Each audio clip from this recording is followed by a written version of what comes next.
please pronounce your name correctly for me? Natalia Evelyn Bencicova. Now, do you go by Natalia Evelyn or just Evelyn? Because I've seen it differently on social media versus your website.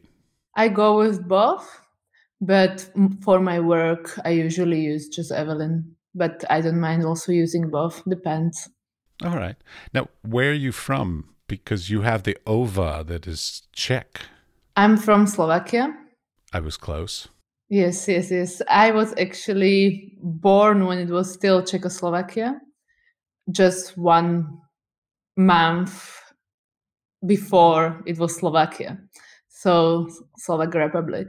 So I sometimes even say that I'm a bit older than Slovak Republic. So yeah, I'm from Slovakia. I'm from capital city, Bratislava. One of the things I always love to know about people is how did they sort of get made? So like, were your parents creative? Was it some teachers that like, how did you coming into the creative industries? It's hard to say that. I cannot really pick one influence. My parents are not working in the creative fields and don't have, let's say, like knowledge of art, but I would not say that they are not creative people. So for example, they always supported me in reading, drawing, and so on. But to kind of really point on one interest, it's quite difficult. It could be many people, situations around me, and it cannot be reduced to one, which would make like big difference in comparison with the others. Okay. Now I want to do something I've never done before. Now, back in 2018, you entered a competition, Lens Culture. Mm-hmm. Do you remember doing this? When you say so, yes, probably it was in this year. You entered many competitions, I can tell by the look of your CV, but let's just go with believe me on this. I do portfolio reviews for Lens Culture, and it turns out that after you agreed to be on the podcast, I was like, your images look very, very familiar. So I went back through the records. I'm the one who did a portfolio review for you. Oh, nice. Anonymously at the time, yeah. And this is the first time I've ever actually told somebody like, "Oh, I did the review for you." So, did it help in any way? Do you remember it?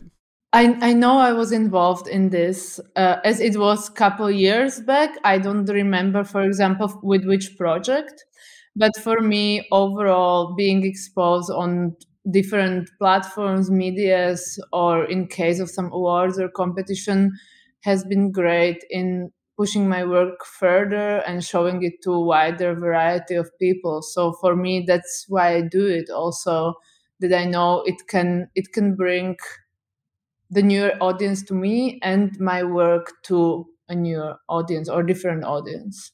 Yeah, to be honest, you seem to be quite what I would call like a hustler. Like you are really working very hard. You have gotten into many exhibitions. I mean, your CV is only, let's see, from 2015 is sort of when you started. So in 6 years, you've probably done more exhibitions and been parts of more, I don't know, just not just exhibitions, but online stuff as well, than a lot of people in most of their careers. So like you seem to work very hard at this.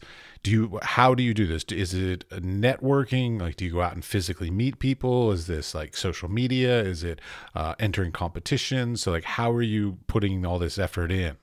I think it's a combination of all of it. The most important is of course to create work. That for me is always the priority. So I think without creating the work, without putting effort into it, it's hard to just focus on the other things, because the quality of the work is of course that what when you apply is going to bring you there. But as you said, also the other point of applying, of searching for possibilities to showcase your work is then also very important. I studied fine art in Vienna for 6 years. I just finished this February. So I was also in this setting of more traditional fine art students, which are producing work all the time, of course, and thinking about it. But there I could see the difference, as I was also involved in more applied photography world, that for me, this thinking, okay, I produce a project, but where it can be shown, how it can spread, how it can bring to me the possibility to work on more projects either by support of winning an award or by getting a client who would collaborate with me.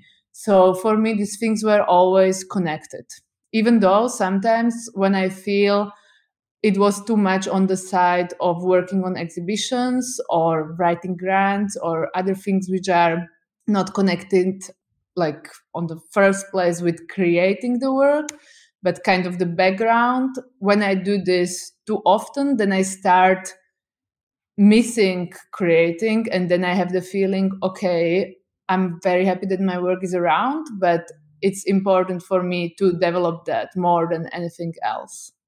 Now, wait, so you just finished school recently, your fine arts education? Because like I've looked through your work and I've looked through your CV and everything, and the thing that struck me is you do both commercial work, what I guess you would call applied photography, and fine arts works. And to a certain extent, like I personally, after 20 years out of grad school, have realized that education of the commercial arts or the applied arts would be incredibly beneficial for almost any fine artist. But it doesn't actually go, it doesn't go the other way around. So like being 100% fine art with no commercial knowledge, I think is actually a bit detrimental in many ways. It's needed, of course. I mean, maybe not for everyone. Also, people have different ways of how they make their career and where they want their work to be shown. For me, to work on this kind of projects has been also for practical reasons, because I had to sustain my life. So I had to work during my studies. But I find it that was not the only thing which it gave to me. It actually gave me structure, how to work with other people, how to collaborate, also how to let go sometimes, even when you don't reach the level of the perfection how you imagine, because that almost never happens. And in this attitude of the applied or commercial, if you call it that way, can be also called that way, photography forces you to do that.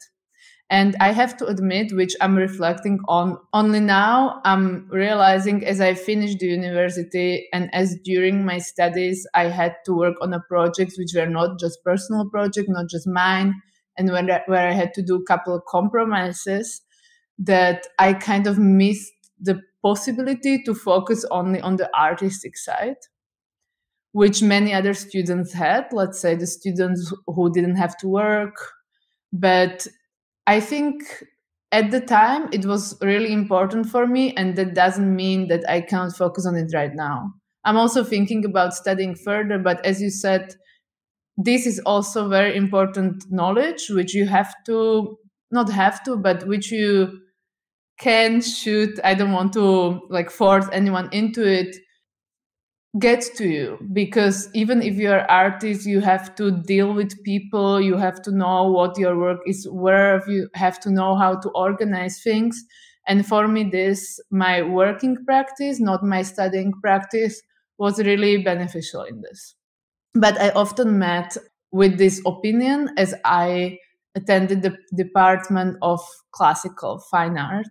There is also design department with applied photography, which was not there when I applied for my university. I often met with this opinion that art and everything else is very separated from each other. I don't know how to really call this everything else, because I don't want to call it commerce, because not every job which is collaborative, which is editorial, or where we are working with institution is necessarily a commerce. And I was always kind of trying to connect these two things, because I always saw, even as a child, as I didn't have access to art institutions or art education, when I applied for university, it was something totally new for me. I often had a feeling that art world in itself, it's quite elitarian, or that it's kind of not accessible for everyone. You don't say. Or it seems so, like for example, in Slovakia, I think most of the population don't go to galleries or are not so familiar with this. And when I started to study art, before I was accepted for the university, it was also not on the first time. I really felt, wow, this is this world which is so far from me. I don't know if I ever get a chance, or I don't know if I understand it. But once you are there and you see, okay, maybe it's more the position where it's putting itself, which is making it look that way. And for me, it's been always a goal to make something which is accessible. In that, I also saw a chance in this, what I called applied or commission work, which is not necessarily always in the gallery, which is, for example, in a public space, or is spreading to the public through magazines, platforms, and is not so close between walls or between some very high language. And for me, I see my role in what I'm doing there, like to work in different layers to create something which is interesting for people, but which also allows them to dive deeper into it if they want. And if they don't, still it can be valuable. Oh, yeah. The arts world is very elitist in many ways. And there are many places in the world that people don't have access to art education or museums or any form of galleries. I mean, we're very privileged in America and Europe and these kinds of places to have at least access to these things, much less taking advantage of it. Yeah, and we are very privileged, for example, in Germany or in Austria, also in Slovakia, but I went to study to Austria, that I didn't have to pay for this education, which I guess it's much more difficult in US or Great Britain. Fuck you.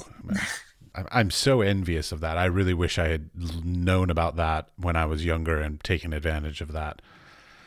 I'm still paying off student loans to this day. I'm 20 years out. So. Yeah, I'm very thankful for this. I wanted to study outside of Slovakia, and sometimes people ask me why I chose to study in Vienna. And it was not that it would be my preferred choice out of everything, but also this, that I can study and don't have to take the loan or don't have to work 2 side jobs to do that, because I would have to otherwise. That was great privilege to just attend all these courses with the people who have much bigger knowledge and learn from them. Well, you mentioned like being right now you're a full-time photographer, and that when you were in school you had to work other jobs. Now, I mean, are you at this point full-time photography and that's your only job? I would say I was actually working in photography more during my studies because it was my main focus, and I was really focusing more on commission jobs. Now I'm kind of keeping it in balance, so I still like to do commission jobs, but as I can afford it right now, only the ones which are interesting for me. I was also in the period when I just did everything, just for you to understand. Now I'm maybe a bit more selective with my time and with the projects where I know, okay, I have something to contribute, or this is something where I can count with more collaborative practice. In the same time, I'm trying to work on my own projects or like personal projects, which are often collaborations. And these are more long-term projects. So I would not say that I'm a photographer full-time. Also, not photography is not only thing I'm doing and only thing I'm focusing on. So it's still part of what I'm doing, but I don't like to define myself with it too much. What else do you do? I work on other things. For example, I collaborate a lot on the pieces which are mostly done in 3D or in virtual reality, on audiovisual performances, and sometimes they are not photographic at all.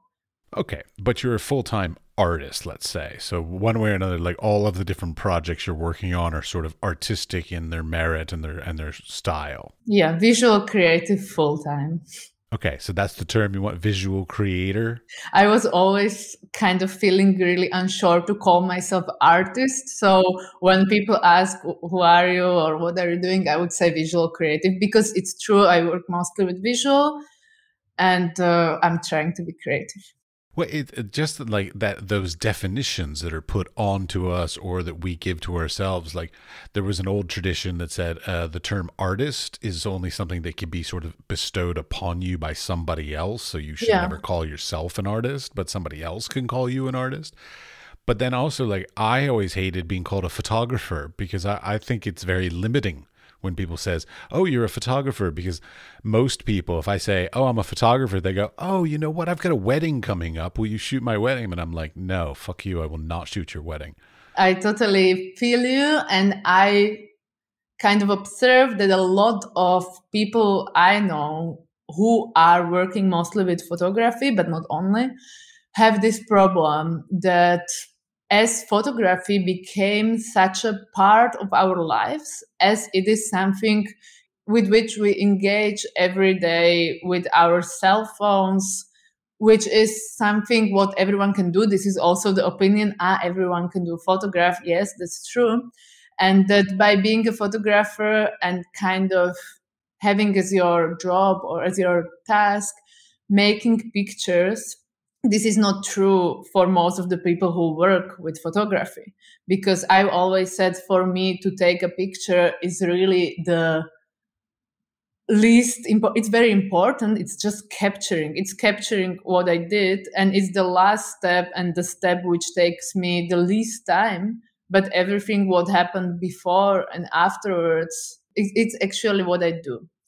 And I think this is true for many people, even for somebody who does documentary photography. I think it's more this sensitivity for certain moments, searching for them, go into the situation where they can get them, and also deciding why to get them, choosing a perspective, and to reduce photography to this click of the camera. I think it just happened in language. This is why people sometimes say to you, maybe, I also take photos. Yeah, great. But yeah, I always, this is the reason why I always, being defined as photographer, felt it reduces me quite a lot. Yeah, I've tried really hard over my lifetime to not call myself that. But on the flip side of it, I again feel arrogant saying like, "Oh, I'm an artist." Like, so it's like you fall between those two lines. Like, I'm not a photographer, so please don't ask me to shoot your wedding, and I'm not a snobby artist either. Maybe I personally might be a snobby artist, but like generally, I don't want to be perceived as that. Yeah. So it's those defining characteristics, those sort of like boxes they want to put us in, can be very limiting and annoying at the same time. It's true because it keeps you in the box. And I think if I would get opportunity, just come somewhere and just take a pictures, it also would not be so interesting for me. Depends on what it would be, of course. I can say the difference when I'm somewhere and my main task is to be a photographer, but I can also judge that it's not so in most of the things I do. So you said that the actual making of the work, so the taking of the picture or making of the video or whatever it is a very little amount of your time and effort. So all the pre-production and all the thought and all the creativity. Then there's the taking of the picture, and then of course these days there's also a lot of post-production and other sorts of things that goes on.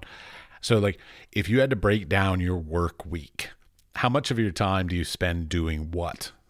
Wow. Yeah, on average. Not this I week, could but break it more to a project maybe because, like with weeks, I usually have it that sometimes I have that whole week I'm just editing, or whole week I'm just thinking about what to do. Shooting is usually shorter. But when I would break it down to a project, then I would say to come up with the idea, which is usually for me not in a forced way. I usually don't think, okay, now I have to come up with the idea. It just comes naturally. But then to work on the idea that I know I would like to work with this topic, most of the time it is for me that I try to research about this topic. Research what has been done before also, not that it would discourage me, but I want to know how it was already worked on. At the same time, depending on the topic, but usually the topics I'm interested in, they require a little bit of research because I'm also not the smartest person in the world. And I find it totally valid to read articles or to look at the information which are already there so I can grasp the topic better. So usually before I do something, depends on the project, but now I'm speaking of the projects which I consider most representative of what I want to do at the moment. It requires quite a lot of research, which is often reading. Sometimes it has form of interviews, meeting people who are connected to these topics and trying to find out more. Sometimes this is much broader than what you can see in the pictures. It's kind of a base for me so I can think about how to put it into images. And then I try to think how to translate it there. So that's maybe the part with the pre-production when I'm searching for a place or I'm even deciding which medium to use.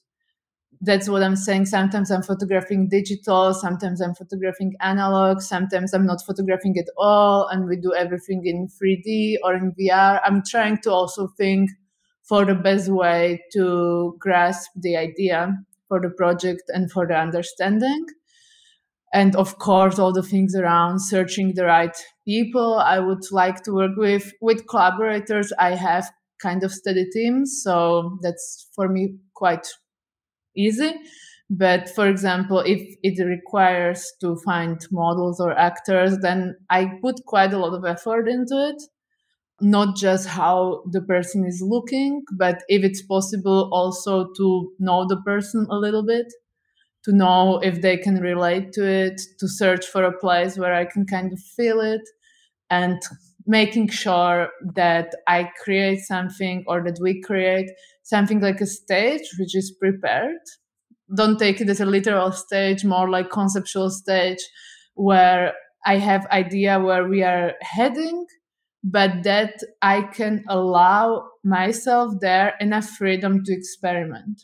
Also to the other people who are attending this event, that we know where we are heading, for that the understanding of what we are doing is important, and then we can kind of lose ourselves and go with the flow in the shoot, which often happens, and it's much better than everything you imagined. And then when it's done, I have to say the selection for me, it's very difficult and very long process. I'm experiencing it with the project which I was shooting this summer. And the photos I'm processing, I shot together in a couple hours. And I'm already selecting for like 2 months. That's, of course, in commission projects has to be much faster. So it also teaches you this, but if it's something my own, then it takes quite a long time. And I'm usually even editing during selection process, because when I'm looking at the picture a lot, it helps me also decide if it's good or not. And then editing process, which in my case is usually not so radical. I don't do a lot of edit. I do some edit, of course, which is more about colors and the mood, but I'm not doing this like painting on photography or some crazy Photoshop skills. So yeah, it's the whole package. And then, of course, as you mentioned, the last part, if this is not determined before doing it, where the project can be showcased, how it can be exhibited maybe, and so on. Okay. There's so many things that you've just said that I want to come back to, but let's start with just the one thing at a time. You brought up 3D shooting and VR. Mm-hmm. How do you, I understand the logistics of it as far as like technically doing it, but like, how do you find clients these days? Or are they for clients or are they for your personal art? This is mostly for my personal work. With 3D, I think it's possible. I'm proposing this. With VR, it's still very difficult. So this is personal works. Yeah, I was going to say, I could imagine there are a very limited amount of course. clients that are interested in that. But okay, so do you own your own equipment? Because this is a little pet peeve of mine in the entire industry is like how expensive all the equipment is. Like me, I don't even own any equipment for photography anymore. I just rent it when I need it. So like when it comes to like VR and 3D and then of course even I know you've done work with like Hasselblad and things like this. So like, do you own all of your equipment or do you rent it? Like, how do you sort of deal with the finances of just keeping up with the technologies? With photography equipment, I own it. I won Hasselblad Masters Award, so I won camera. Congratulations. That was very good. That's also like one of the reasons to apply for things because I'm using this camera also now. So a camera equipment I own. I'm also not such an equipment person, to be honest. I have just two lenses, fixed lenses, which are also like making me decide, okay, is it wide angle or not? I don't have like too many choices.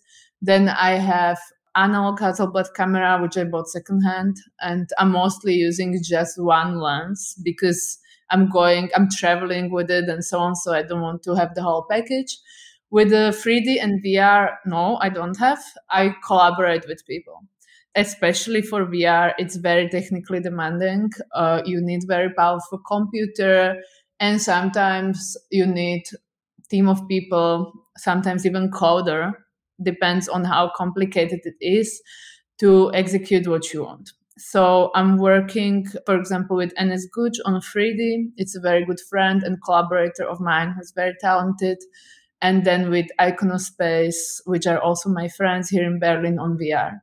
So in this, for all young creators who are into this, but don't have time or equipment to be the creators of this themselves, which I have to say takes years. I did some courses on learning how to use it, but to use it in a way how I would want would just take ages. Of course, I'm learning a lot as I'm working with my collaborators. I'm always sitting with them and we are looking at it together. So I also have better understanding of what is possible and how to do it, but I would never do these things without their help. So I always really encourage collaboration because in that you can bring things to each other. Yeah, so thanks to that, it's possible. All right. So you also talked about sort of the process of doing this, and in that you were saying something about like coming up with your ideas and how you do this. I always wonder, like, because I find there's sort of two different kinds of creative people. There are the creative people that like have a concrete idea and they've like written their whole artist statement, let's say, before they've even created an image. And then there are people that create images and then sort of figure out why they made them afterwards. Which camp do you fall into on that? Both, really. I think to stick to the first one, which I experienced a lot in my university, it's really tricky. I also never liked, which I had to do for my final work, for example, that you write the concept and descriptions 2 months before you do the work. That's for me very difficult because it's exactly that you put yourself in a box that this has to be the result and you kind of give up the process or like the new things which can come in a process. So I would say I'm more towards the second one. But as I said, I know where I'm heading, what's the topic, but usually I don't have images or scenes prepared. It happens for me in the process. And that's also how I like it, that I think otherwise I would work in very machinic way. It definitely works for some people, especially for people who work more on a technical side, even in photography, that everything needs to be scheduled and thought about. Where's the light? I, in photography, don't work in this way at all. I know my topic, but once I'm there, I turn around, experiment, also speak a lot to the person I'm photographing and give them freedom to develop the story together. And in this, I'm actually getting sometimes much more excited than in case that everything works like I had it in my head. So I'm much more the second case, I would say. But of course, I'm also not just going to shoot without knowing at all what I'm going to do. That almost never happened to me. So I think the healthy combination of both is ideal. Well, okay. Within that, though, one of my other annoyances, but grievances about the contemporary art world is the need for us to write text. We all went into the creative fields, visual creative fields, because we don't know how to express ourselves as well in other mediums, specifically writing. And yet we're obligated these days to be able to write eloquently about our works. Now, you seem to be doing a great job at it because you're getting lots of awards. You're doing lots of, getting good clients. You seem to have achieved some skill level in grant writing or application writing or whatever. How do you approach these things? Do you have like a notebook that you keep with you every day that you just sort of jot things down and then you like write it all together? Or do you like at the end, you're just like, what do they want to hear? And you sort of just pander to them. Like, how do you come up with it? I have to say, I really enjoy writing. Actually, it was my first creative form much before I started photographing, because I started photographing only when I was 19, 20.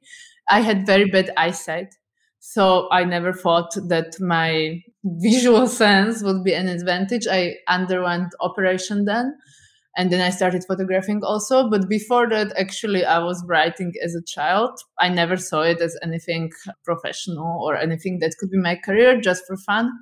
Then I didn't write for a long time, and now, as I also have to do it sometimes, I enjoy doing it. Not that it would come too easily, that I just write something and it's good. I like to write in my own way. For example, sometimes for university or for certain purposes, it feels like you have to write in a certain way. They even did some like artificial intelligence, which wrote like curator, because the way how traditionally curators should be speaking, it's so uniform that they could even like develop a program which writes something which sounds absolutely accurate. I really like to write in my own way. It's not always possible, I would say, but sometimes actually in writing about what you've done, and that comes to your previous question, even with the images or with the scenes that you thought are just coming from you, that you cannot really reason them, that they happen kind of naturally.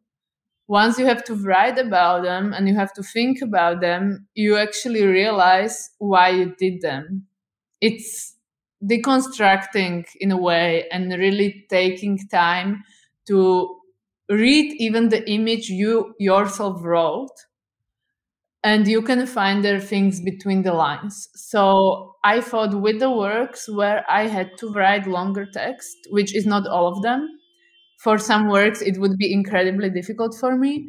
But when I had to, then in the process of writing, even though it might have been long and painful, I found out more about the work, and I think it put it more in context and made it better. So even though it's annoying, and I don't think it's necessary for all the work, even some artists I admire just use like very simple descriptions or no descriptions at all, or don't like to give interviews, or feel their work is actually better without description, giving more freedom to the viewer, not predefining what you should think about it. That's totally okay. And I also prefer it with some projects. With some projects, it can be addition to it. But I don't think it's good to put any rules of it. It's again for me dependent on the thing itself, like the choice of medium, the choice, how much you describe it, how much of it you give away in words, how much you define the thoughts of the ones who sees it or reads it, should be your choice. But of course, if you apply for a grant and there is you have to write this amount of words and you write there one sentence, probably it's not going to be understood. Yeah, I mean, really, I'm sort of pointing this at submissions that require artist statements, grants. I'm thinking competitions that include some sort of bios and statements. I was raised, I was taught at an era where there was a certain style of doing this kind of text there was this sort of era of this certain type of text that was expected, and that has changed. There's now a very different style expected. So like, if I've even gone back and read some text from exhibitions that I saw back in, let's say, 1990s, and I'm like, oh my God, that's so bad. Like, that would never pass muster these days. Like, people would read that and they'd be like, you're an arrogant intellectual academic. And it makes no sense whatsoever, because they would use big words and they would try to over intellectualize it. Whereas now there's this sort of trend towards very much intimacy and personal attachment and engagement that I think a lot of people still have difficulty trying to achieve that when they're trying to write their statements or anything like that. Definitely. Actually, I had observation because I visited MMK in Frankfurt in last week. And there is exhibition about crib art. So basically art which deals with disability and physical or mental disability.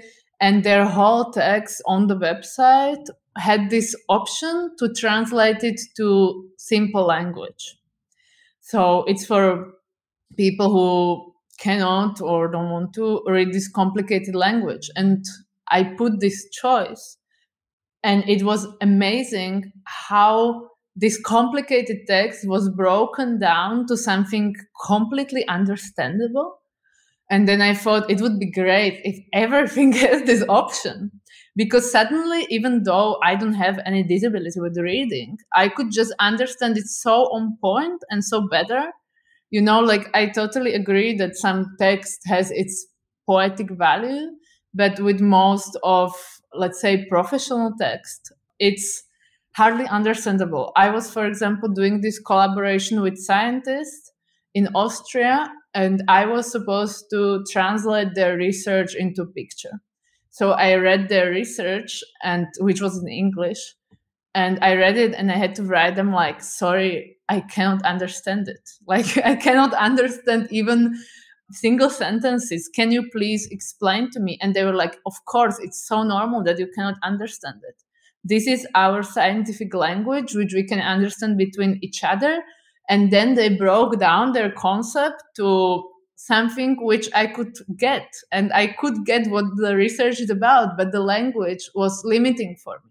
And in this, I actually really love picture making, because picture is a universal language. Of course, we have different ways to interpret it based on our culture, background, and so on.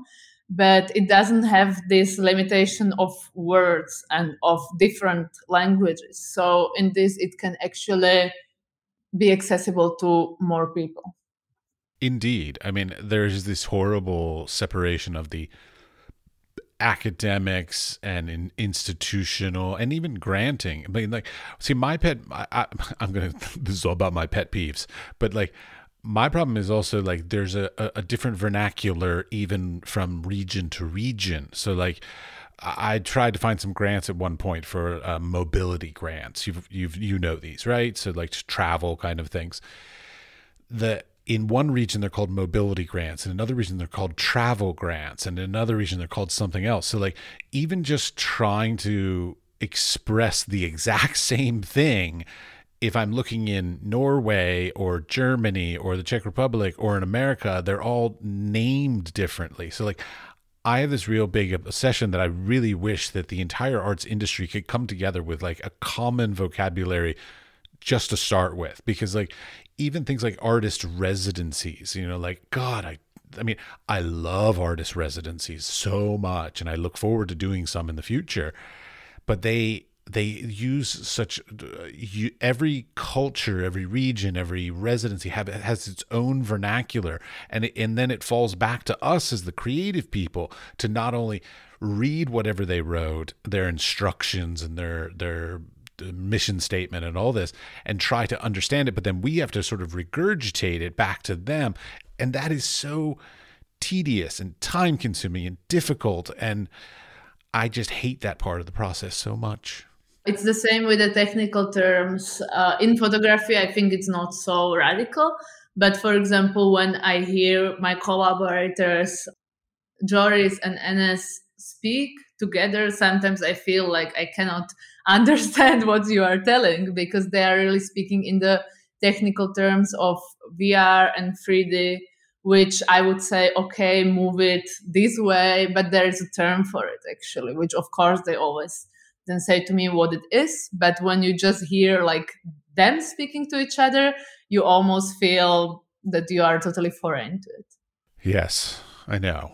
Technical people love their technical talk. Yeah, that's true.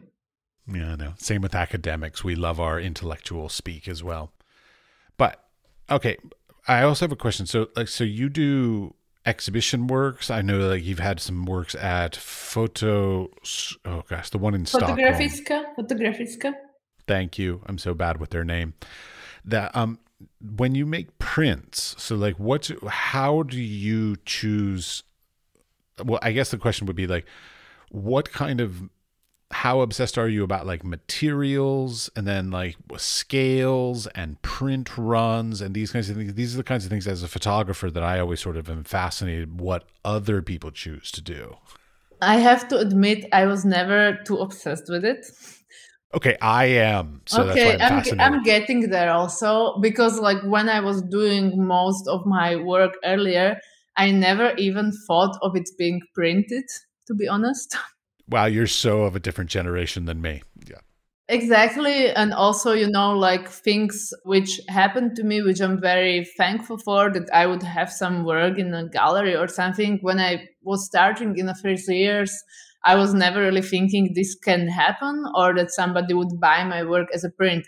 When I was starting, I didn't even know that it's an option.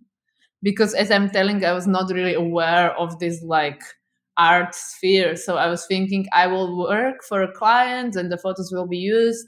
And then you don't have so much touch on how it's printed, how it's used. Also, when you work for a magazine, like often I receive the print and it's different than I would want, but I cannot influence what paper they are using or what print. And I'm just getting more aware of it right now, as I'm more faced with seeing some of the work printed. But I have to say with I have paper which I like, and I usually work with the same printers, and with the size that's interesting, because that really depends again from a project. Some projects, some photos I really like when they are big, when, for example, the person on them is life size, because that's how I want the viewer perceives it. On other pictures, I actually like them to be very small, even if there is possibility to make them bigger, because I feel that's the pictures where I would want somebody to really come closer, to not be allowed the distance, and to kind of enter it in a different way, if I can say it this way. So with the size, I have thoughts about it with particular projects, how I would like them to be presented. But with these materials and printing, I think this is the next thing I will make myself busy with something I'm working on right now, because I never really explored it. What are the printing possibilities, what I can do, what different materials to use. So I'm quite a beginner in this, I would say. Well, because like I'm looking at your work, and I have a particular paper that I have in mind that I would be like, oh my God, this would look so beautiful on this. But of course, I've only seen your work on websites. So like there's a big difference between, seeing specifically a photograph on a computer screen versus seeing it in reality, because of those little subtle choices of things like, do you put it behind glass or not? Do you put it behind reflective glass or non-reflective glass? Do you put it, and then of course, glossy surface, matte surface, so on, different kinds of things. What's the paper you currently like? This Hannemüller Fine Art Barita I use mostly. I know it. Very lovely paper, yes. Yeah, and not too glossy, usually. Sorry, I'm giving like such a lame beginner answer, but I have to be honest, like, for me, I'm just realizing that that's part of creative decision. When I was starting, even like up till not very long time ago, I was not in charge of deciding or like making a choice. So it was more like, I'm happy that something is printed. I love it how you say like, when I started 6 years ago. Like, come on. No, but like, let's say I started exhibiting properly like 3 years ago. So I still consider myself, I really take advice of people who are experts in this, but of course I'm also trying to learn and trying to ask. I don't want to be this person who doesn't know anything and just rely on others, even though I really love to work with others, but I also don't want to just be there like, okay, it's not in my interest. I would recommend Epson hot press or cold press paper. They are stunning as well. Absolutely gorgeous. I mean, don't get me wrong. Hammermühle, the paper you use, beautiful paper. I like that Epson, specifically the hot press and the cold press. Like, oh, so beautiful. Okay, I will definitely check it out. But you're in Germany, so I'm sure Hammermühle is much easier to get than Epson. I will check it out. Thank you for advice. I think with your work, because of the minimalist quality to it, the hot press probably will be the most sort of expressive. It's very beautiful saturation of colors. I absolutely love that paper, but I obsess about these kinds of stupid things. That's good. We have to share our knowledge and share our advices. That's one of my biggest beliefs, that I'm not this kind of person who keeps things for myself. I really like to exchange with others, and that's also the reason why I sometimes get a lot back, or not even back. It's not like exchange process. It's just doing it without expecting it has to be returned. But I have to say, I'm thankful to a lot of people for advices and for tips and all of these things. And I also want to give it back or just give it. Well, it seems like I mean, it sounds bad, like a trend, but it seems like the direction that the medium is sort of going. Like back in the day, a photographer would often like sit back in their studio and smoke cigarettes and just, drink wine and whatever.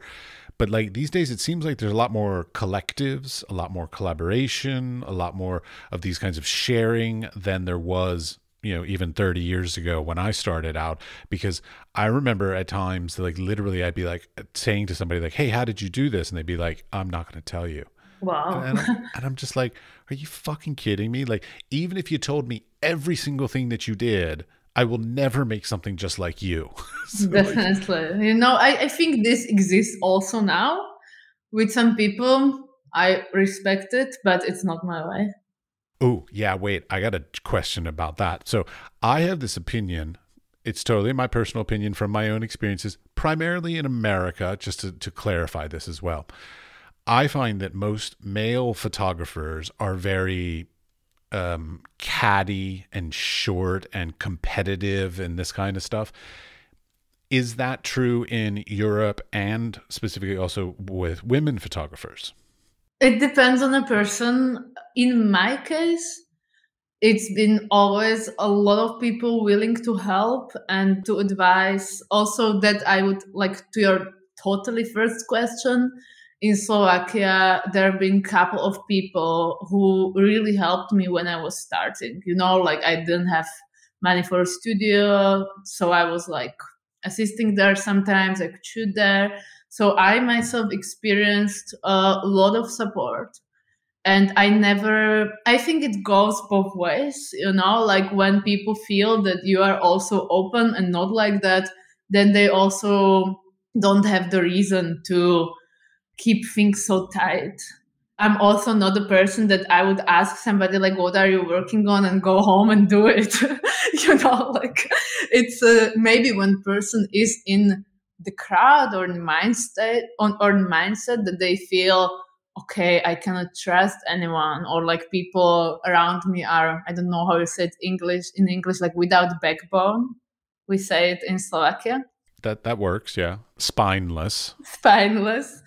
Then they maybe have to feel like this, but I don't know. Like also, for example, where I live in Berlin, it's pretty open and I don't feel so much competition. I mean, competition in general is not a bad thing. It's the way which also moves you forward and maybe makes you pave your way, because of course I don't want to be like stuck in competing with someone for doing something similar. I want to develop it further, or maybe make it different. We had this in Slovakia more, I would say, because it's smaller and people are very close to each other. And for example, I had this in one panel discussion a couple years back, because there's been a couple photographers in Slovakia in past years who dealt with the topic of socialism, which I also dealt with in one project. And somebody asked, like, yeah, how is it that you are all like doing the same and it's similar? And I was kind of not annoyed with this question. I actually found it really good. I was happy I could answer it, because my opinion was, yes, we are all taking from the same aesthetics, which is relevant to this topic. We are all coming from the same country where this is everywhere around us, in architecture, in society. And the fact that couple people from one generation are taking one topic and doing something with it shows something much bigger, that they are copying each other, because I don't think also they are. It's just that suddenly the generation came which could grasp this topic differently than previous generation who lived in it. And that at this time point, something happened with years or maybe distance or change, that this could be shown in some different way. So I thought, or I said that, yeah, I'd rather see it as some thought movement or like aesthetical movement, not just as something like between people. So yeah, I'm not too much stuck on this.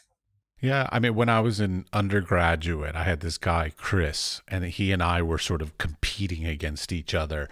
But I mean, we had other people in our classes, but like he and I were like, we were always competing. And I, like at the time, of course, it annoyed the fuck out of me. But in hindsight, looking back on it, I'm like, that was some of the most exciting times, because by having that person, I mean, his work was completely different than mine, but we were always trying to push each other to do better. It's great. So like competition is great, but as long as it stays in that sort of friendly pushing way, instead of like a catty talking behind each other's back kind of way.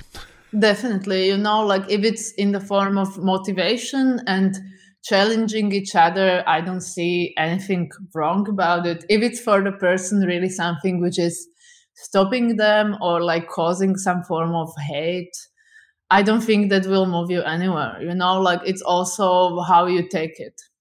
Well, my concern right now, though, I mean, especially like with the next generation of people coming up, like when I was young, my competition or the people I was even aware of, let's say, was a limited amount of people, because like I'm talking pre-internet time. So like I only knew of whatever artists were in bookstores or in exhibitions in my region kind of thing.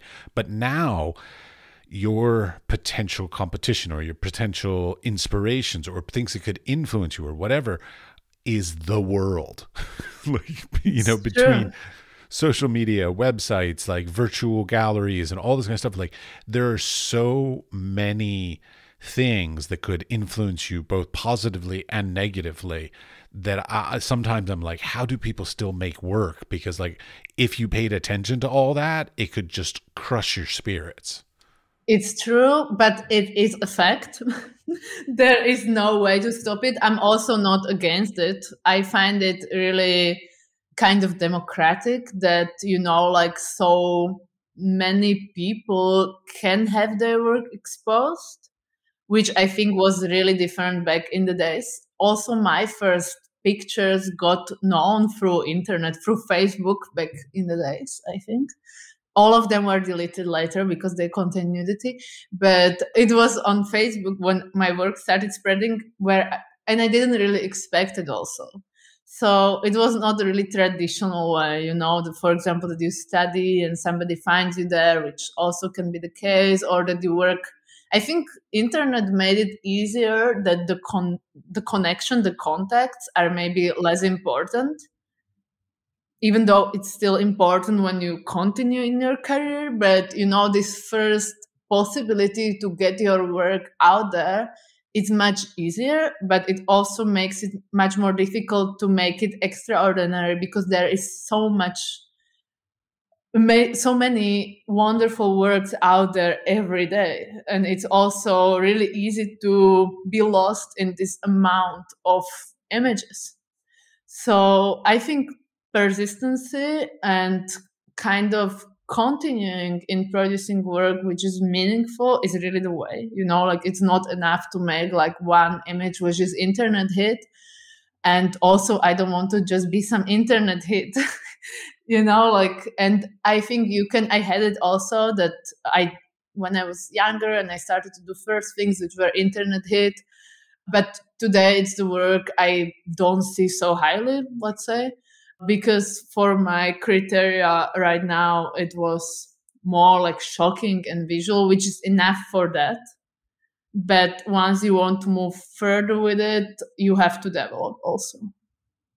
Yeah, and that evolution that we all have to go through as artists is always hard, especially like when you get, let's say, good responses from certain works. It's like, to a certain extent, you kind of want to continue to do the work that people are appreciating, but in the same respect, you personally want to say, but I'm more than that. I have more ideas than this, or more skills or techniques or whatever than that thing, or conceptual ideas. Like I'm more than that one thing that became famous. Like sometimes I feel bad for some of the artists that sort of get pigeonholed into like one thing that they're known for. But on the other hand, if they're making a good living and they're happy making it, more power to them. Yeah, I also feel same. I don't judge it. But again, it's not way for me, like to do one thing which works and just keep repeating it. It could be really good to sell. It could be also good for having feedback because already, okay, people like this. But for me, it's the interest in new projects, in new techniques, in new approaches, which drives me. So for me, this would not be enough maybe to continue doing it forever. I think I did too little of serial work, I would say, that I stick with some topic for long enough. Especially in the past, I would like do a project of couple pictures and then be immediately interested in another idea and jump on it with this like new excitement, which now I'm trying to challenge myself a little bit in it with something I'm working on currently right now to get more seriality in understanding the topic better. But again, I don't think there's any rule or any way how to do it good. It's just to do it how you want maybe and to see what's the reaction, also your internal one or external one. Well, again, like when I was young, I keep saying that and I feel so stupid, like I haven't matured since my youth. But in my training, and even as a professor, when I'm talking to my students, the tradition says like when you're a photographer, you work in a series, like so you do a whole portfolio. And tradition said that it was like 13 to 15 images made a good portfolio. But of course, then on the other hand, these days, it's very much about like single image, so like social media likes a single image. You make one beautiful photo and people are like, oh my God, they're amazing. And they don't care about the other 13 or 14 photos that you made for that series. So like, is that idea of like 13 to 15 images for a quote unquote series still a thing? So like I'm sort of asking you. I have no idea. Okay. Like for me it's about like, because for example I did some projects which had big reaction and I did 6 pictures and then people were like, why are you not doing more of it? And I was like, I don't have nothing else to tell there, like for me it's in something else. You need more images to tell what you want to tell, or it's about like portraiture and you want there like certain variety, or like to show that it's not just that, it's also that and that. So actually I don't know what's the standard in this. Well, that's the thing is like, I think there used to be a standard and I think that standard is no longer a standard. So like I think that's gone away, which to me, I wish it had gone away earlier because there are lots of series of works that I had like I could make 5 or 6 magnificent images, but I couldn't make 13. And so like, I never presented that like series of 6 because at the time it wasn't acceptable, but now it would be acceptable. I think maybe it makes more sense exactly like on the internet. Of course, it's not so important, but when you are doing story for a magazine or you are doing an exhibition which has a certain topic, of course, in every series, there is one or two images which are strongest. But the other images there are important as well because they are showing something else. And in every movie, in every book, in every photo story, there is something which is more evocative or which works more. But that doesn't mean that the book or any work can be just that. You also have to have, let's say, in a film or in a video work, some moments of calmness or like the whole graduation of what you are showing. And I think like this, when we think about this, it's often forgotten in photographic work as it always contains of single images. But when you look at the series, the way how you take the viewer when you have this possibility, so it's in the magazine or it's in the exhibition or maybe even on a platform, but it's a little bit more difficult, that it's more a journey than just like single shots. And I really like this idea. This is also why I started to work with VR, for example, because I did it with a project which was photographic project, but I was supposed to show it later, 2 years after I did a photographic project, and my opinion on the topic I was working with changed. And I really felt by using VR, where I used photographs mostly, but to take the viewer on a journey through the whole story, how the images were meant also in their continuity, was for me incredible. You know, like suddenly these images were not just images, but they were like stops on the way somewhere. And it's a bit difficult in photography, I have to admit. That's why I'm sometimes working also with different media where this narrative storytelling is more supported by the medium itself. Okay, wait, going back to the medium itself, you never mentioned, like, so when you make works that are for galleries and potentially for sale, for exhibitions, do you do editions? Yes. How large an edition do you do? I was said it's a bit too large. So I don't know if it's good to say. I do some edition of 9, some edition of 6, and some edition of 3. And wait, and somebody told you that's too large? Yeah. Wow. Okay. Who told I mean, you some that? people do edition of 3 only. Depends also. You know, I thought these numbers are good for me. Personally, I think if you're under 10, I think that's a perfectly lovely amount. But I think over 10, then it starts watering it down a bit much. But it's also interesting that in my university studies, I never learned about this. So then I had to, which is actually the basis of being artist also, to know how to sell your work, how to make edition, how to price it, how to organize it. And I never learned this. So I had to learn it afterwards or like during, but at the end somewhere else. I also entered it like, oh, I don't know how this works, but like continuously I'm learning about it. And I'm also advising some friends who are starting to do it. Well, sadly, I am a professor and I'm the one that has to do those recommendations. And I'm fully aware. And that's part of the reason why I even created this podcast in the first place, is because I'm a professor and I'm trying to help the next generation learn their stuff. And if I'm not keeping up with the knowledge of how it works now, then I'm not educating them, like you're saying, in the academic industry. Yeah. They're not, I don't feel like the current academic industry is very good with preparing artists for the business side of being an artist. They're great, conceptual, technical, craftsmanship, great. They do a magnificent job of that as a general whole, depending on the school. But as far as like the business side of like how to choose print sizes, how to figure out prices, how to figure out print runs, they are horrible with that, because they generally come back and say, well, it's kind of up to you, kind of thing. Like, fuck you. Like, tell us an actual way to do this. There is a business model for this. Like, I also know of people that, like, for instance, okay, so let's say you have a print run of 9. Are they all priced exactly the same, or do they change price in a tiered pricing structure as the numbers go up? Yeah, I do with a change. not everyone does it, and then people ask me, why do you do it? And I say, yeah, I think it really makes more sense because I want people to buy something from me now, and I want them to know that buying it now also makes sense to support me earlier in my career, where when I actually need it more. Hopefully it goes that way.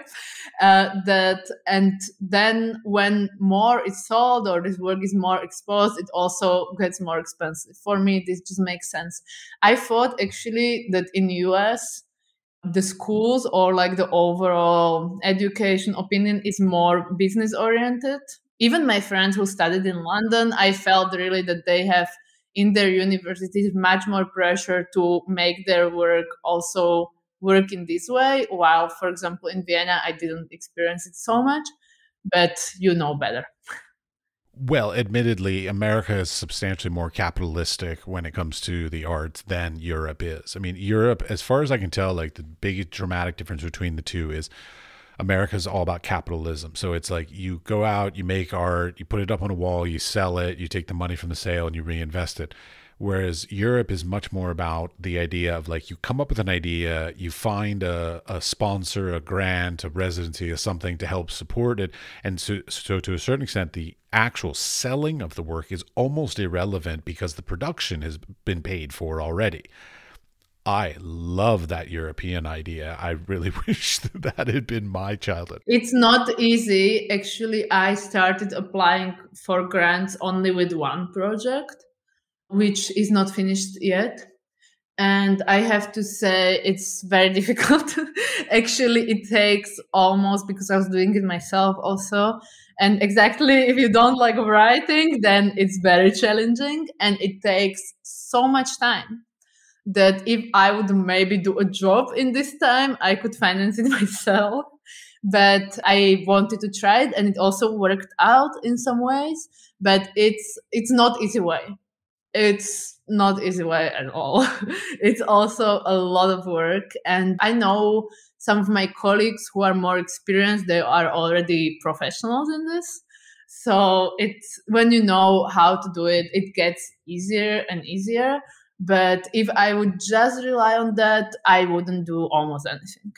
It is very time consuming and sort of, to me, sort of soul crushing because like that idea is you put all this time, effort, and energy into the hope and a prayer that somebody's going to potentially like your grant that you've worked for weeks or months on to try and prepare.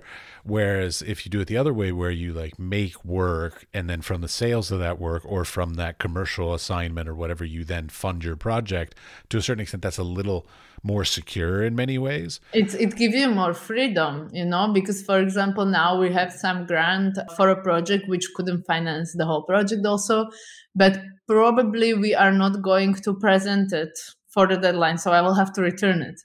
So it's also, that you have that support, but this support works only if you deliver things in time. It's not unconditional. So it also puts different pressure on you.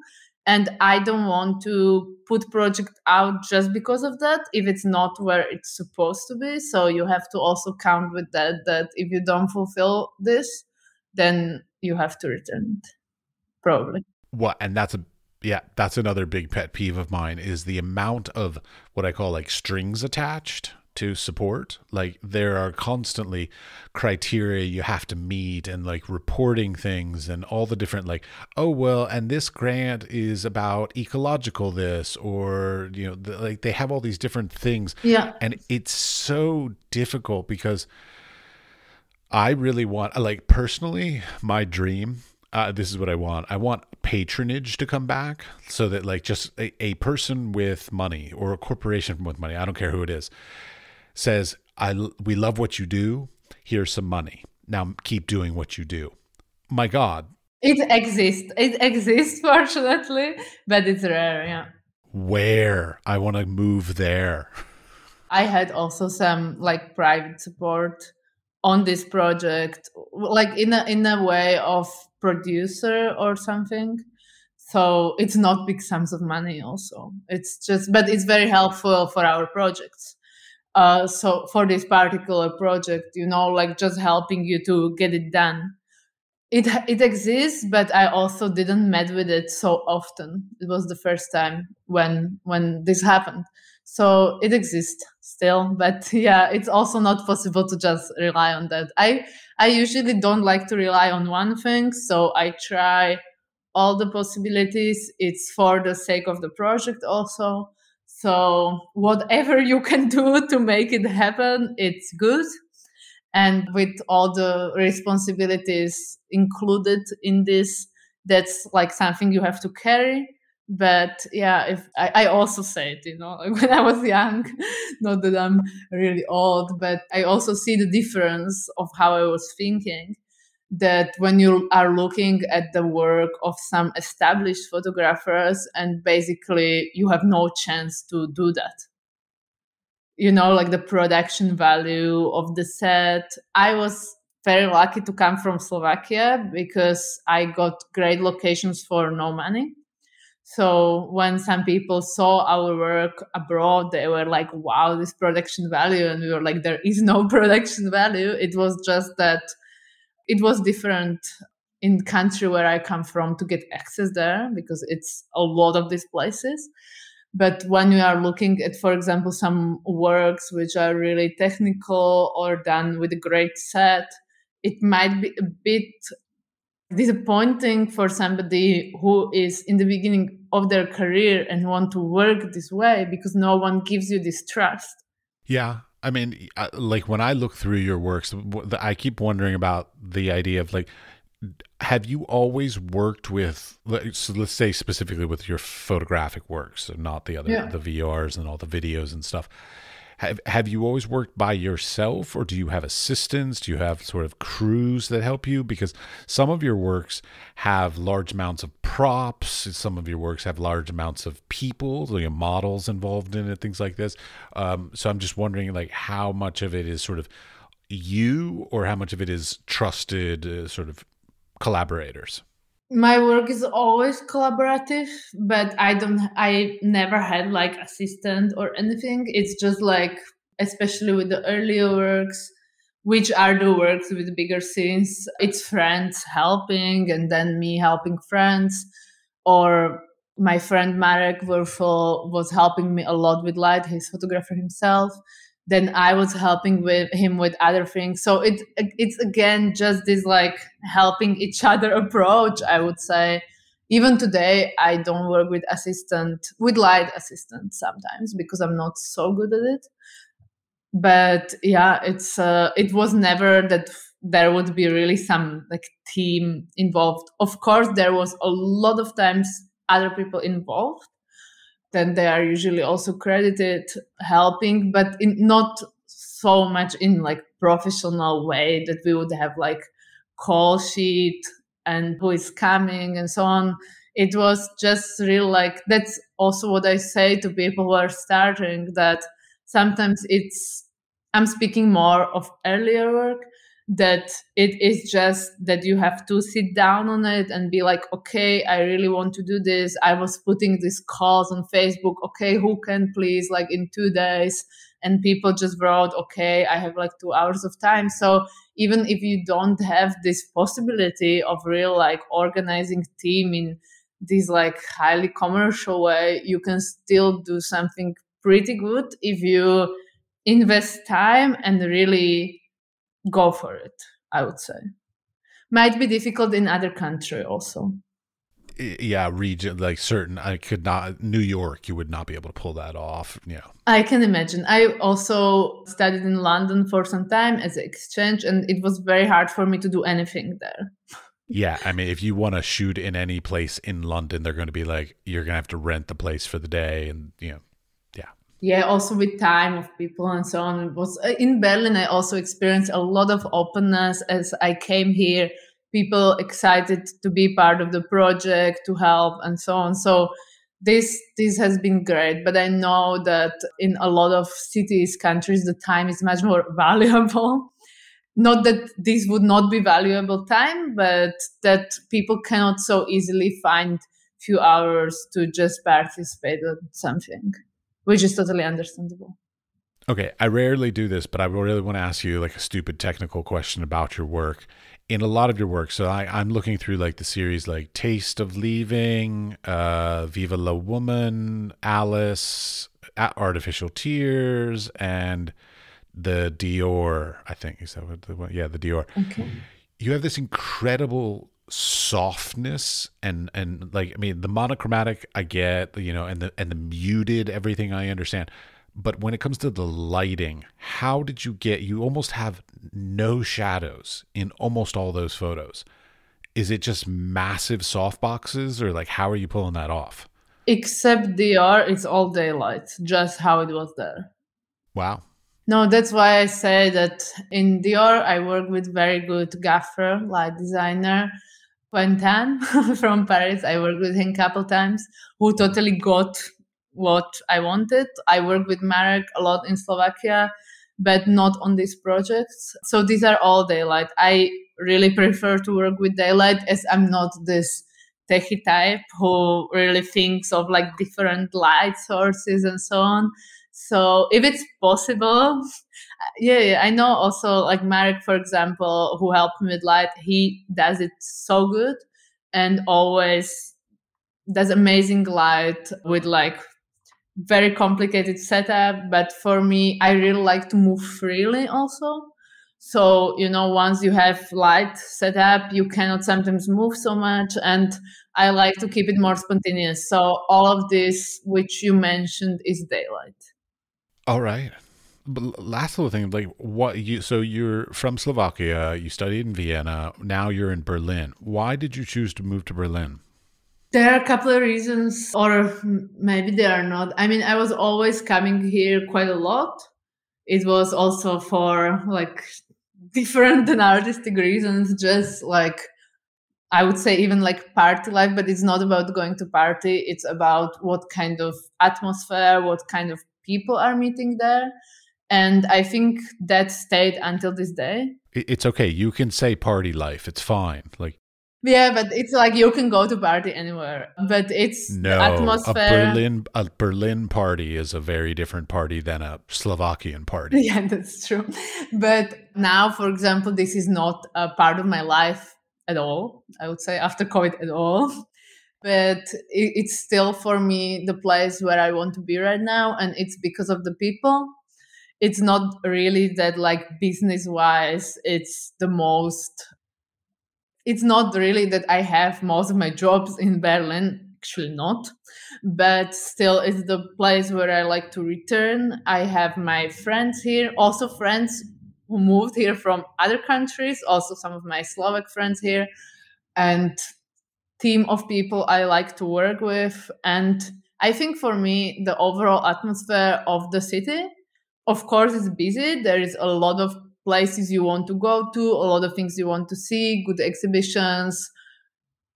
Things are happening, but of course, it's not comparable to London or New York or Paris or other metropoles, also in Europe. But, or maybe these I named. But I think the quality of life and the pace that at the same time it's also more chilled, you know, like people have time to just meet and exchange. People don't have to work two jobs to live here. It's much more affordable still.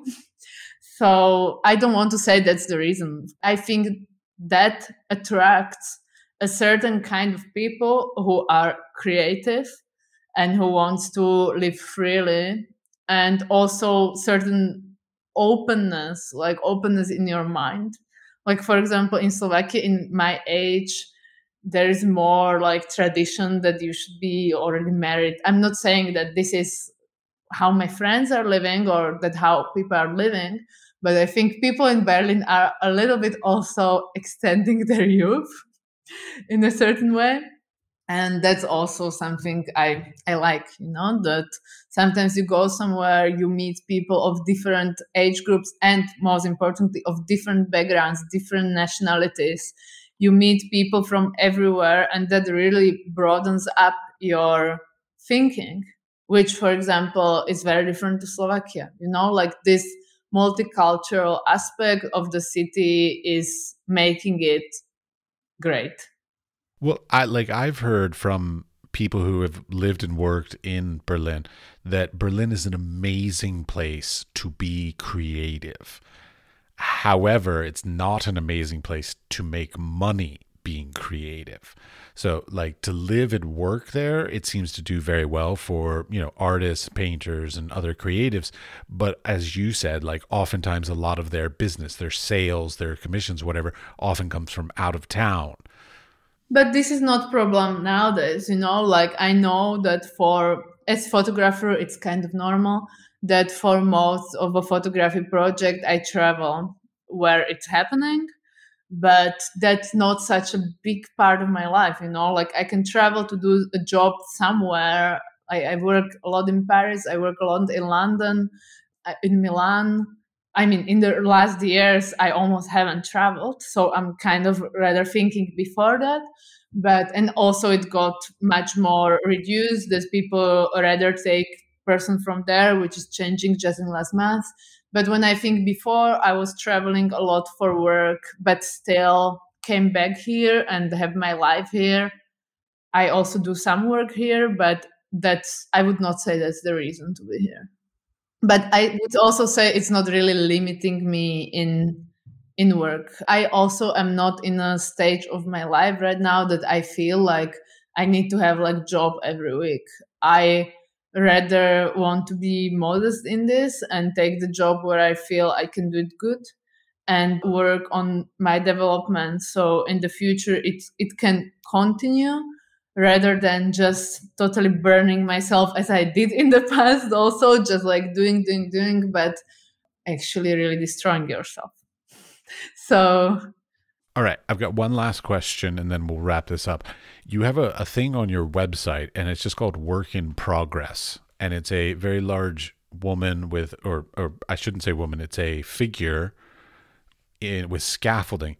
And because I'm only seeing it online, I'm not quite sure how that's supposed to manifest. Is this a VR thing? Is this a video thing? Is this an installation, a sculpture, a photograph? Like what's the outcome of that work that I'm not getting from your website?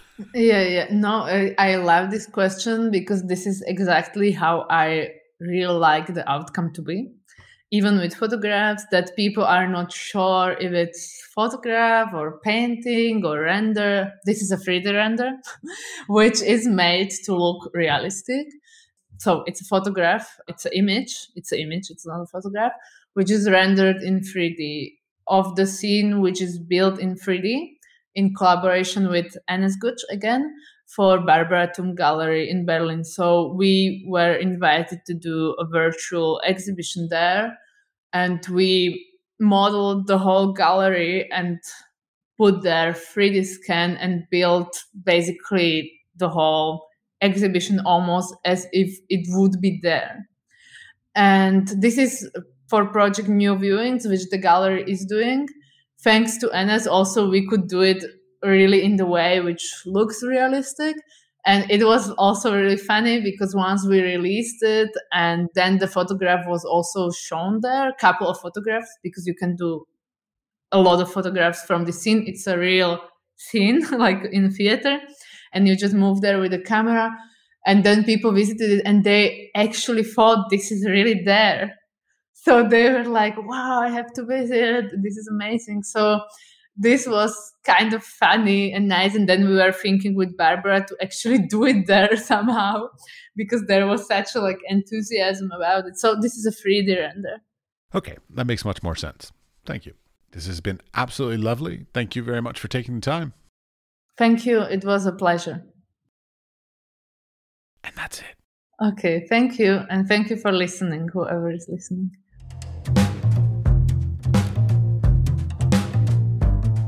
I hope our conversation was some balance of entertainment and or educational, because I know I've learned a lot from doing this podcast. I've learned many things I've done wrong and many things that I need to put more effort into for the rest of my career. I hope this podcast has inspired and assisted you in becoming more successful in your creative endeavors. If you like the podcast, we would appreciate a 5-star rating and maybe even a nice comment would also be greatly appreciated. I'd like to thank Nebulous1966 for their comment and 5-star rating. Thank you, Nebulous66. Please tell your friends to listen and subscribe also. You can subscribe on Apple's Podcast, Spotify, or wherever you get your podcasts. We are produced by 5014. The audio was edited by Jakub Černý, and the music was created by Pete Bybee. Thanks, Pete. The Wise Fool is supported in part by an EEA grant from Iceland, Liechtenstein, and Norway in an effort to work together for a green, competitive, and inclusive Europe. We would also like to thank our partners Hunt Kastner in Prague, Czech Republic, and Kunstsentrene i Norge in Norway. Links to EEA grants, our partner organizations, are all available in the show notes, or you can find more information about the podcast on Instagram at TheWiseFoolPod, or on our website, which is simply wisefoolpod.com.